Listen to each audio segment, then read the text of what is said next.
அன்பான மக்கள் அனைவருக்கும் வணக்கம்ங்க. இன்றைக்கி வெள்ளிக்கிழமை. இன்றைக்கி நம்ம பதிவில் எதை பற்றி பார்க்க போகிறோம் அப்படின்னா, எப்போதும் மாதிரி நம்ம மாடித்தோட்டத்தில் உள்ள அழகு பூக்கள் பார்க்கலாங்க. அதே போல் ஒவ்வொரு வாரமும் நான் பூஜைக்கு பூக்கள் பறிக்கும்போது மூலிகை இலைகள், வாசனை கொண்ட இலைகள் அதையும் பறித்து நான் கதம்பமாக கட்டி உங்கள் கூட காமிச்சிருக்கேன்.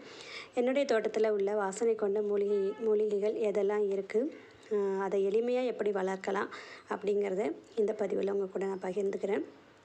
இன்றைக்கி நம்ம மாடித்தோட்டத்தில் உள்ள அழகு காட்சிகள் அப்படியே பார்த்துக்கிட்டே வாங்க. நிறைய அழகு பூக்கள் நான் ஏற்கனவே பாடலோடையும் கொடுத்துருந்தேன், இப்போயும் பாருங்கள். அதுக்கு முன்னாடி என்னகிட்ட உள்ள மூலிகைகளை பற்றி நான் சொல்கிறேன். நான் நிறைய மூலிகை செடிகள் வச்சுருக்கேன். ஆனால் கடவுளுக்கு பயன்படுத்துறது கதம்ப மாலை கட்டுறதுக்கு அப்படின்னு பார்க்கும்போதுட்டு என்கிட்ட 3 வகையான மூலிகைகள் தாங்க இருக்குது. என்னென்ன அப்படின்னா, துளசியில் 2 வகை இருக்குது. கருந்துளசியும் கிருஷ்ண துளசியும் இருக்குது. அதே போல் மாசி பச்சை அதுவும் இருக்குது. அதுக்கப்புறம் இப்போ சமீபத்தில் மறிக்கொழுந்து வாங்கியிருக்காங்க, அதுவும் இருக்குது. இந்த 3 வகையான வாசனை கொண்ட இலைகள் தான் நான் ஒவ்வொரு வாரமும் பறித்து கதம்பமாக கட்டிக்கிறேன். இதில் துளசி ரொம்ப எளிமையாக வளர்க்கலாம். உங்களுக்கே தெரியும், அதில் இருக்கிற விதைகளை எடுத்து போட்டாலே சூப்பராக வந்துடும். கட்டிங்ஸ் மூலமாக நான் இது வரைக்கும் துளசி வளர்த்ததில்லை. விதைகள் போட்டு நிறைய செடிகள் உருவாக்கியிருக்கேங்க. நிறைய தொட்டிகளில் துளசி இருக்குது. அதுக்கப்புறம் மாசி பச்சை பார்க்கும்போது அது எனக்கு எப்படி கிடச்சிது அப்படின்னா, நான் என்னுடைய மகன் திருமணத்துக்கு பத்திரிக்கை வைக்கும்போது என்னுடைய உறவினர் வீட்டு வாசல்லேருந்து நான் அதை எடுத்துகிட்டு வந்தேன்.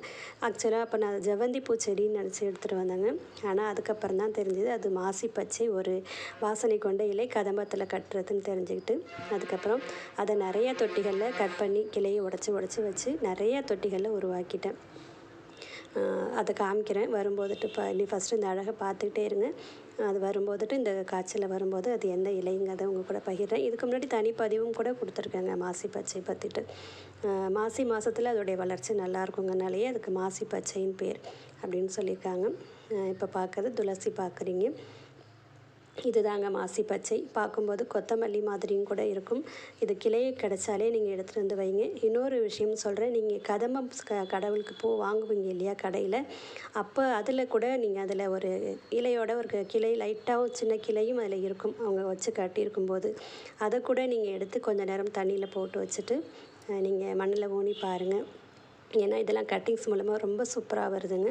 அதுக்கப்புறம் இப்போ வாங்கின ஹைப்ரிட்ஸ் மறிக்கொழுந்துங்க, அதுவும் நான் நிறையா இப்போ 6 மாதத்துக்கு முன்னாடி வாங்கினேன் ஹைப்ரிட்டில்.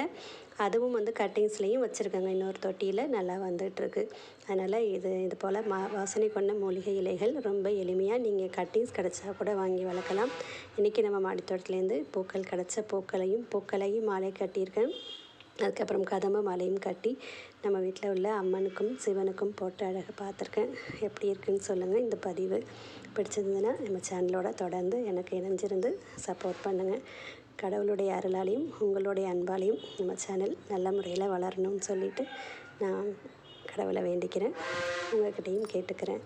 இந்த பதிவு பிடிச்சா நம்ம சேனலை தொடர்ந்து பார்த்து எனக்கு ஆதரவு கொடுங்க. நன்றி, வணக்கம்.